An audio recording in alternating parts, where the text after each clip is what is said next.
ஆமென். கர்த்தர் நல்லவர். ஆமென். அல்லேலூயா.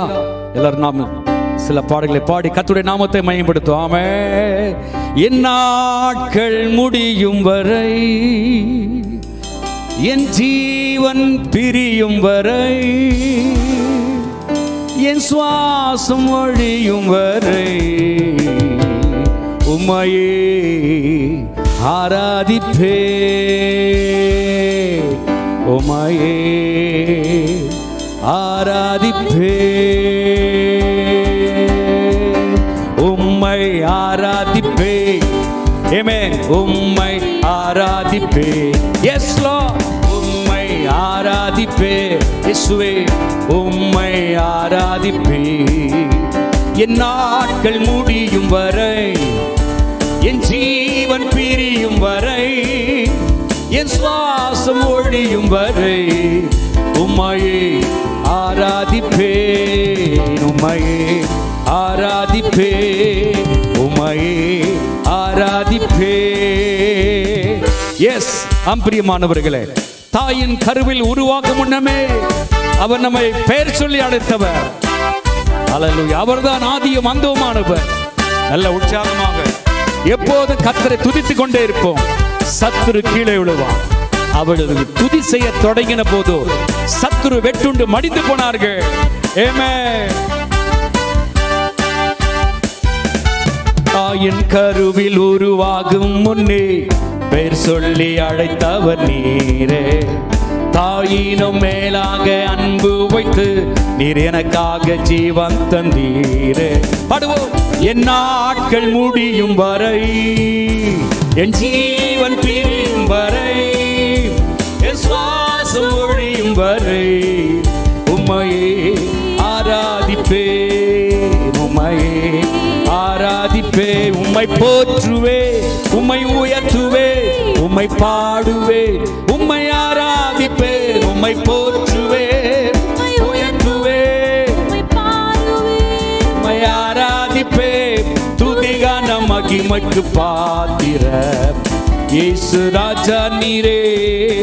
எங்கள் துதிகான மகிமைக்கு பாத்திர இயேசு ராஜா நீரே. Hallelujah, glory to God, praise to Jesus. Hallelujah. அவர் கிருபை என்றும் உள்ளது, தேவ கிருபை என்றும் உள்ளது. அவரை போற்றி துதித்து பாடி அல்லேலூயா என்றார் பரிப்போம். அவரையே அவர் போற்றி துதித்து பாடி அல்லேலூயா என்றார் பரிப்போர். ராஜாதிராஜன் நாம் இயேசு ராஜன், பூமியில் ஆட்சி செய்வார். பாடுவோம். அல்லேலூயா, அல்லேலூயா. தேவனை துதியுங்கள். ராஜாதிராஜனாம் இயேசு ராஜன், பூமியில் ஆட்சி செய்வார். அல்லேலூயா, அல்லேலூயா. தேவனை துதியுங்கள். தேடுகிற அனைவருமே மகிழ்ந்து களி கூறட்டும். சொல்லுங்க. தேடுகிற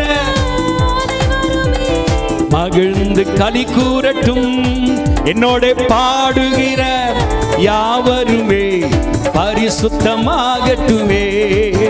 இன்று பாடுகிற யாவருமே பரிசுத்தமாகட்டுமே. ஐயா வாழ்க, வாழ்க. ஆமென். உம் நாமம் வாழ்க. ஐயா வாழ்க, வாழ்க. உம் நாமம் வாழ்க. வேதம் சொல்லுகிறது, கர்த்தருடைய நாமம் பலத்த கோட்டை, நீதிமான் அதற்குள்ளே ஓடி சுகமாயிருப்பார். ஆமென். தேவனின் நாமம் பலத்த கோட்டை. ஹalleluya. தேவனின் நாமம் பலத்த கோட்டை, நீதிமான் வாழ்வின் சுகம் அங்கே. தேவனின் நாமம் பலத்த கோட்டை, நீதிமான் வாழ்வின் சுகம் அங்கே. நாமத்திற்கே ஆமென் மகிமை உண்டாகட்டுமே.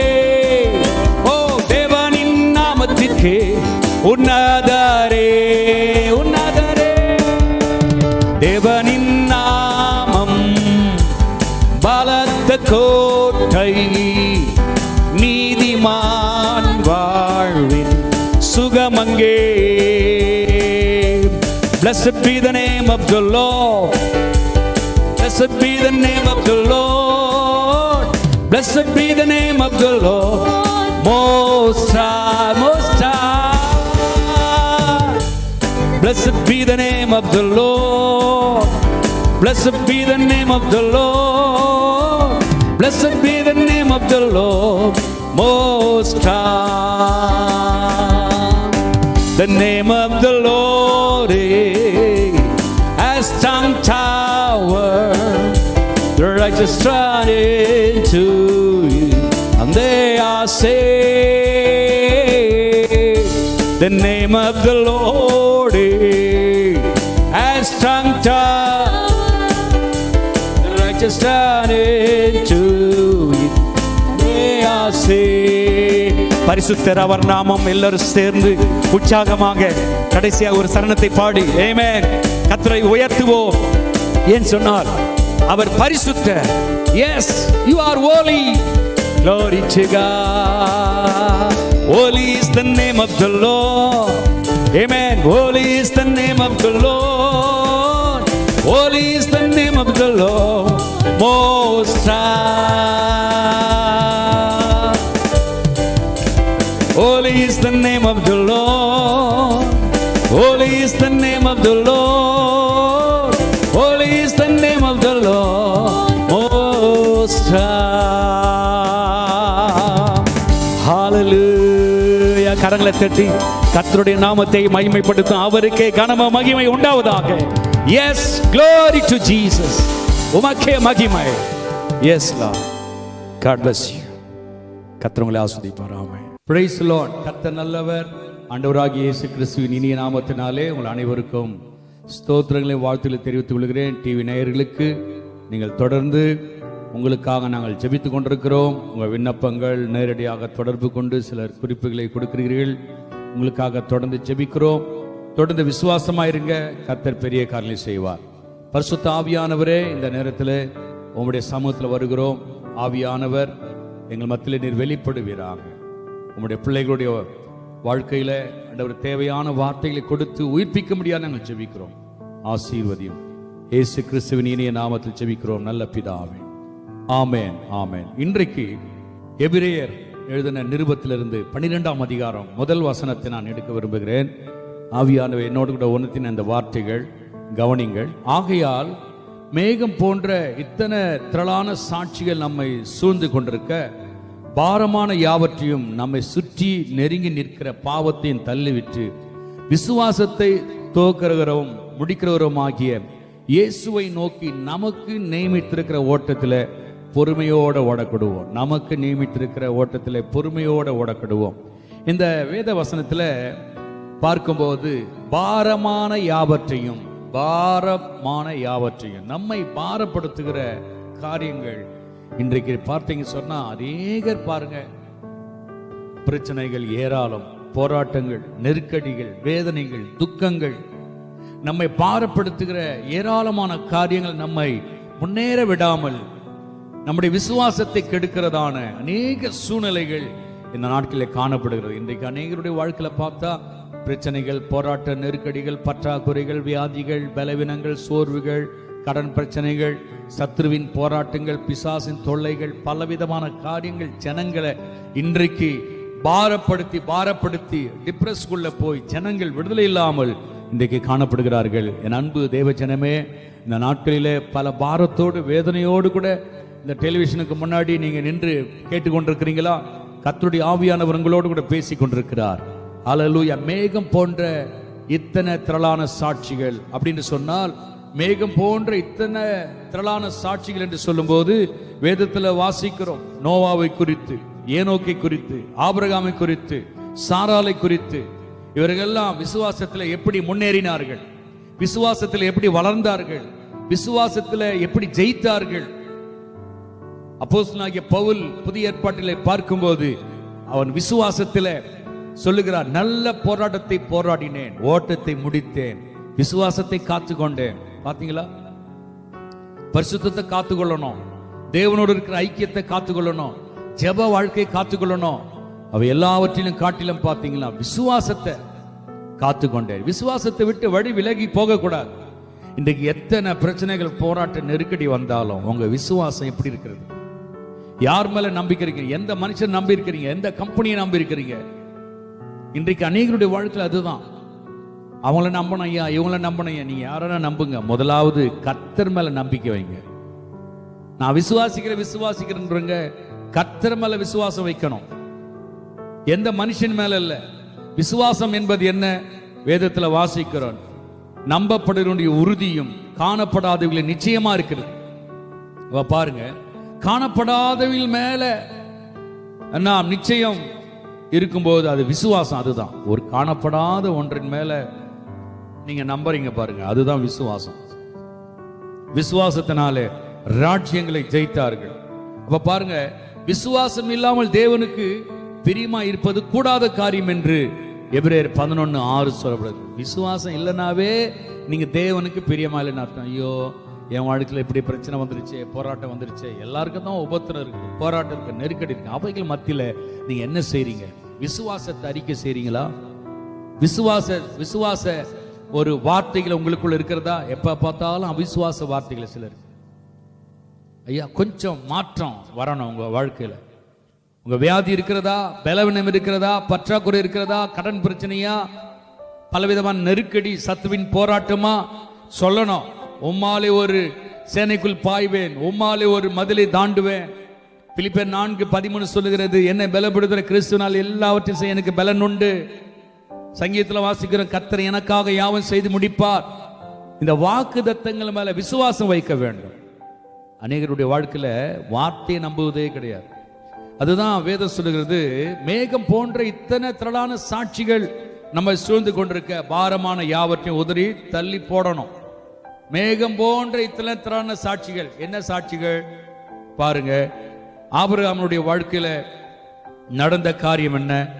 ஆண்டவர் ஆபிரகாமை பார்த்து சொன்னார், நான் காண்பிக்கும் தேசத்துக்கு போ அப்படி சொல்லும்போது வார்த்தைக்கு செவி சாய்த்தார்கள், வார்த்தைக்கு கீழ்ப்படிந்தார்கள். இன்றைக்கு கீழ்ப்படிந்து மாத்திரமல்ல, விசுவாசத்தோடு செயல்பட்டார்கள். அங்க 11ஆம் அதிகாரத்தில் பார்க்கும்போது 8ஆம் வசனம் பாருங்க. விசுவாசத்தினாலே ஆபிரகாம் தான் சுதந்திரமாக பெறப்போகிற இடத்திற்கு போகும்படி அழைக்கப்பட்ட போது கீழ்ப்படிந்து தான் போகும் இடம் இன்னதென்று அறியாமல் புறப்பட்டு போனான். ஆண்டவர் சொன்னார்னா அப்படியே விசுவாசம் உள்ளவங்க தான் செயல்பட முடியும். விசுவாசம் இல்லைன்னா ஒரு நாள் செயல்படவே முடியாது.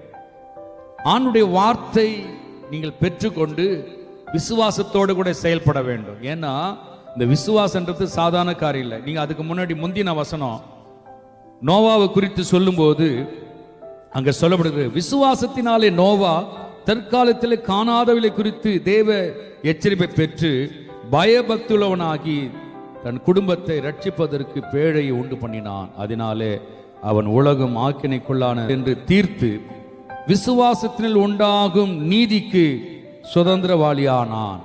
பாருங்க, விசுவாசத்திற்கு உண்டான சுதந்திரவாளியானான். நோவா இதுவரைக்கும் கேள்விப்படாத ஒரு காரியம். மழை என்று சொன்னா நமக்கு தெரியும், சுனாமி வந்தது, வரதா வந்தது, என்னென்ன புயல்லாம் வந்து மழை வந்து நம்ம கண்கூடா பார்த்துருக்கிறோம். மழைன்னா நமக்கு தெரியும். ஆனா நோவாவுக்கு முதல் செய்தி இப்பதான்.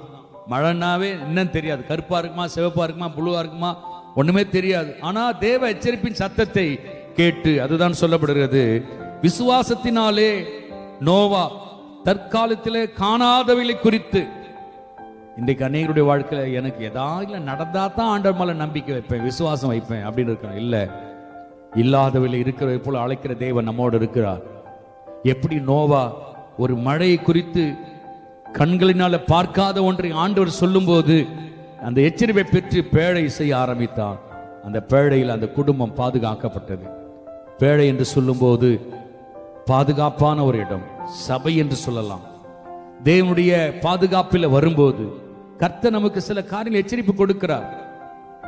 இந்த நாட்டில் பாருங்க, சபை கூடி வரக்கூடாதபடிக்கு பல தடைகள் நமக்கு இருந்தாலும், பொதுவான தடை. ஆனால் இப்பொழுது சபையெல்லாம் கூடி ஆராதிக்கலாம் என்று சொல்லும்போது பார்த்தீங்கன்னா ஏராளமான மக்கள் ஓடி வருகிறார்கள். ஆனால் சில கூட்டம் இருக்குது, ஆராதனைக்கு வராமல், விசுவாசத்தில் ஆண்டவருடைய வார்த்தையை தேடாமல் இன்றைக்கு ஒரு கூட்டம் என்ன பண்ணுது, அப்படியே மந்த நிலையில் இருக்கிறது. என் அன்பு தேவ ஜனமே, ஆலயத்தில் போய் ஆராதிக்கும் போது, ஆலயம் என்பது ஒரு பேழை குறிக்கிற, பேழைக்குள்ள வருவதற்கு ஆண்டவர் எச்சரிப்பு கொடுக்கிறார். அந்த எச்சரிப்பின் சத்தத்தை glory to God நோவா பெற்றுக்கொண்டு காணாதவையின் மேல நம்பிக்கை வைத்து ஆண்டவர் சொன்ன எச்சரிப்பின் வார்த்தை கேட்டு கீழ்ப்படிந்து பேழை செய்தவுடன் பெருமழை வந்தது.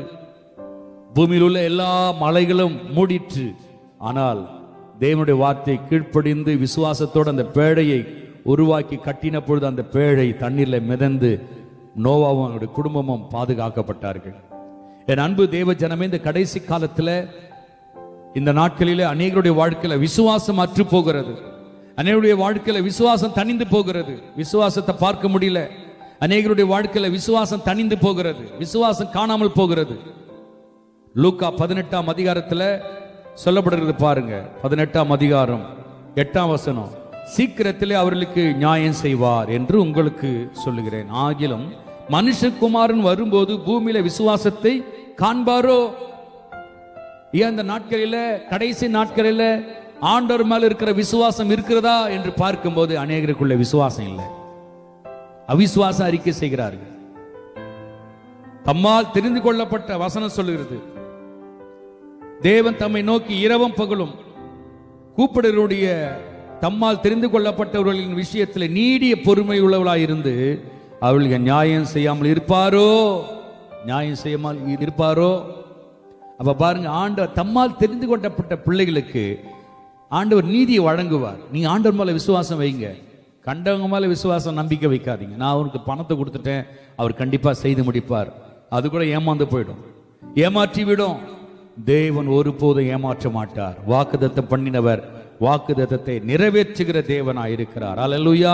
ஆகினாலே எபிரேயர் 11:6 பார்க்கும்போது விசுவாசம் இல்லாமல் தேவனுக்கு பிரியமாயிருப்பது கூடாத காரியம். இப்ப பாருங்க, ஆபிரகாமை கர்த்தர் ஆசீர்வதித்தார். சொன்ன வார்த்தையின்படி கீழ்ப்படிந்து, கண் காணவில்லை, காணாத தேசத்துக்கு ஆண்டவர் போக சொல்கிறார்.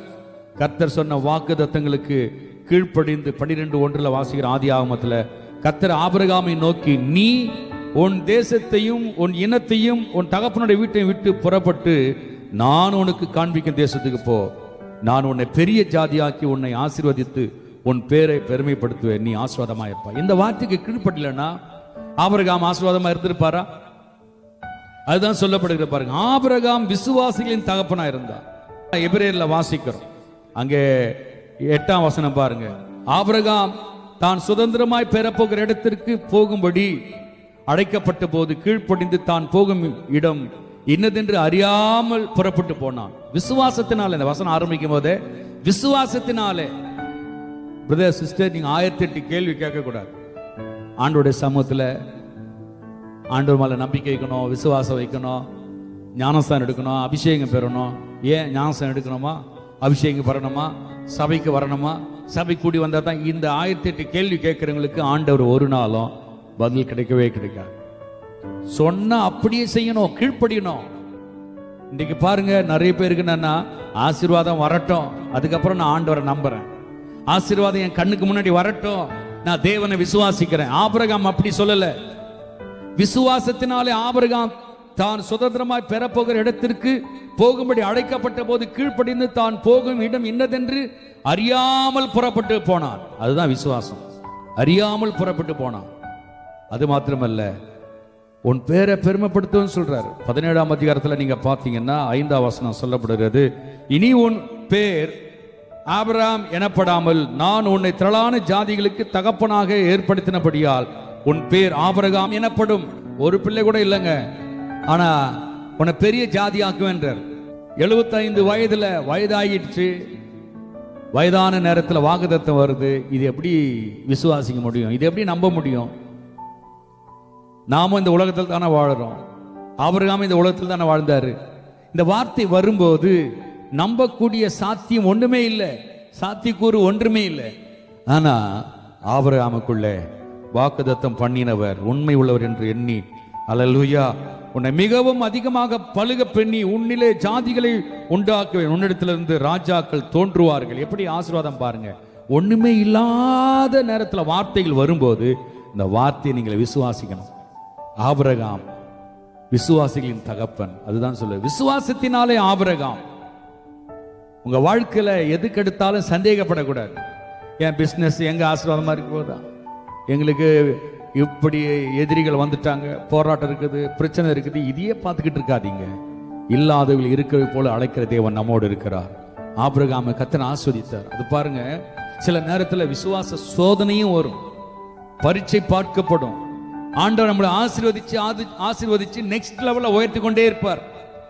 ஒரு ஆசீர்வாதம் வந்தது. இப்போ ஈசாக்கை கர்த்தர் கொடுத்தார். 75 வயதுல வாக்குத்தத்தம் பண்றார், 100 வயதுல நிறைவேறுகிறது. கர்த்தருடைய ஆசீர்வாதம் வந்த உடனே, அல்லேலூயா, உடனே 22ஆம் அதிகாரத்தை பாருங்க. ஆதியாகமத்துல 2ஆம் வசனம் பாருங்க. அப்போது அவர், உன் புத்திரனும் உன் ஏகசுதனும் உன் நேச குமாரனுமாகிய ஈசாக்கினை இப்போது அழைத்து கொண்டு மோரியா தேசத்துக்கு போய் அங்கே நான் உனக்கு குறிக்கும் மலையின் மேல் ஒன்றின் மேல் அவனை தகன பலியாக பலியிடு என்றார். பாருங்க, ஆண்டவர் நம்மளை ஆசீர்வதிக்கும் போது, உயர்த்தும் போது, பெரிய ஜாதியாய் மாற்றுவேன்னு சொல்லும் போது அந்த ஆசீர்வாதத்தையே பார்த்துக்கிட்டு இருக்க கூடாது. ஆசீர்வாதத்தை கொடுக்கிற தேவனை நம்ம பார்க்கிறோமா என்றது ஆண்டவர் சோதிக்கிறார்.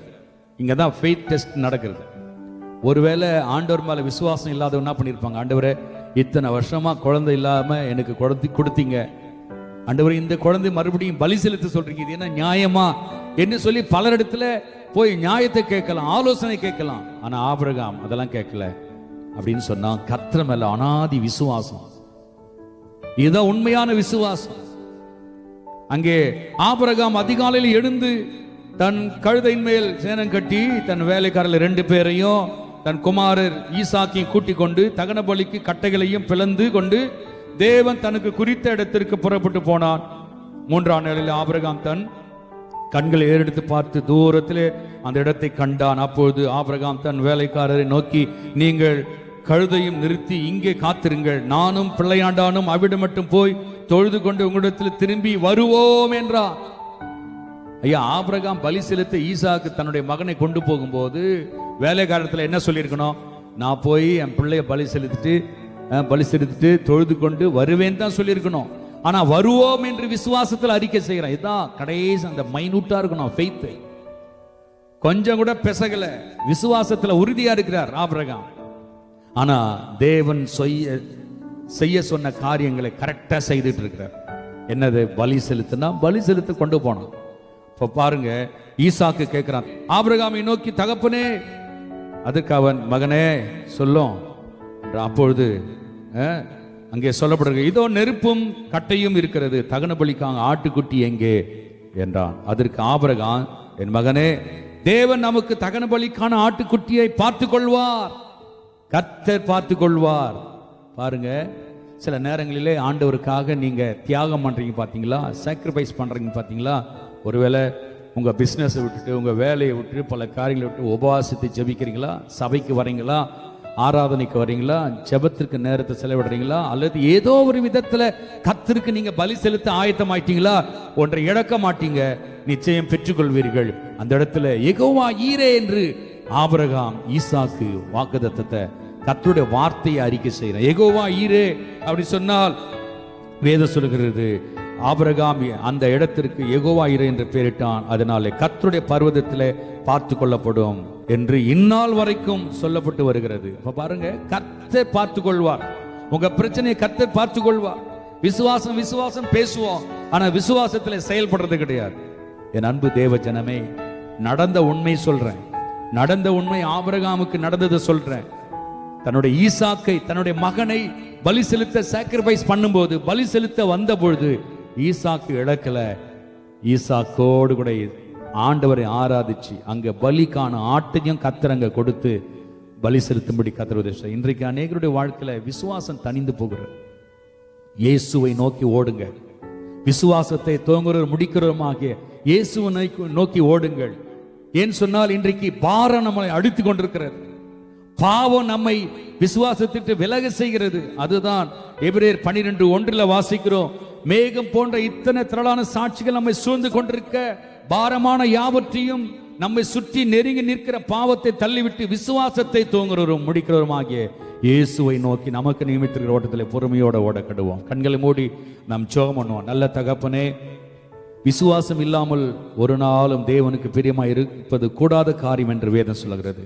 இந்த செய்தி கேட்டுக்கொண்டிருக்கிற பிள்ளைகளுடைய வாழ்க்கையில ஒரு வீட்டை வாங்க முடியல, இந்த கேஸ் ஜெயிக்க முடியல, ஒரு குழந்தை பாக்கியம் இல்லை, ஒரு திருமணம் தடைப்பட்டிருக்கிறது, எத்தனையோ காரியங்கள் தடைப்பட்டிருக்கலாம். நீங்க சொல்லணும் ஹல்லேலூயா, கர்த்தருடைய வார்த்தை அறிக்கை செய்யணும். ஆமென், ஹல்லேலூயா.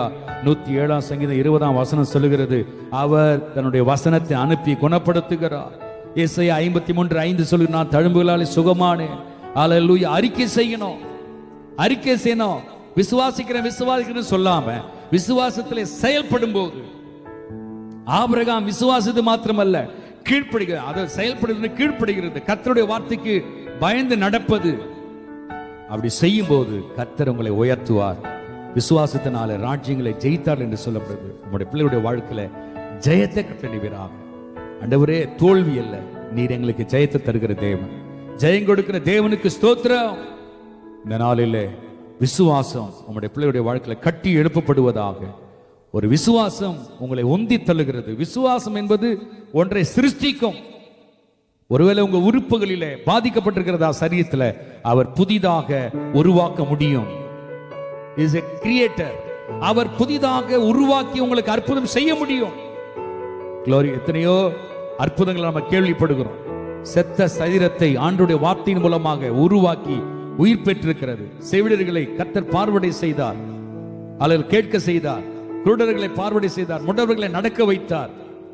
செத்து நாற்றமெடுத்த 4 நாட்கள் நாற்றமெடுத்த சடலத்தை கர்த்தர் உயிரோடு எழுப்பினார்.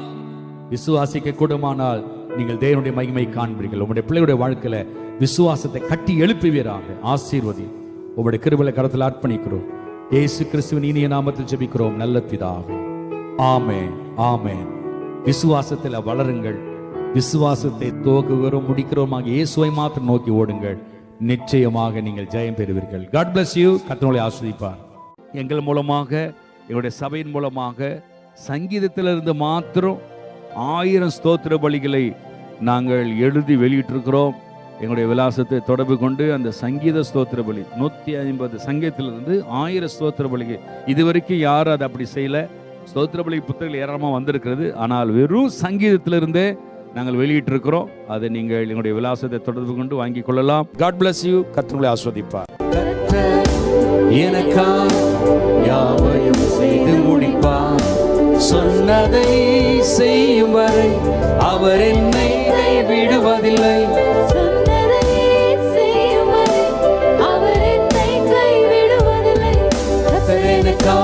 கர்த்தர் எனக்காய் யாவையும் செய்து முடிப்பார். கர்த்தர் எனக்காய், கர்த்தர் எனக்காய் மலைகளை பெயர்ப்பாரே. கர்த்தர் எனக்காய், கர்த்தர் எனக்காய் யாவையும் செய்து முடிப்பார். கர்த்தர் எனக்காய் சொன்னதை செய்யும் வரை நீர் என்னை கைவிடுவதில்லை. கர்த்தர் எனக்காய், கர்த்தர் எனக்காய் யாவையும்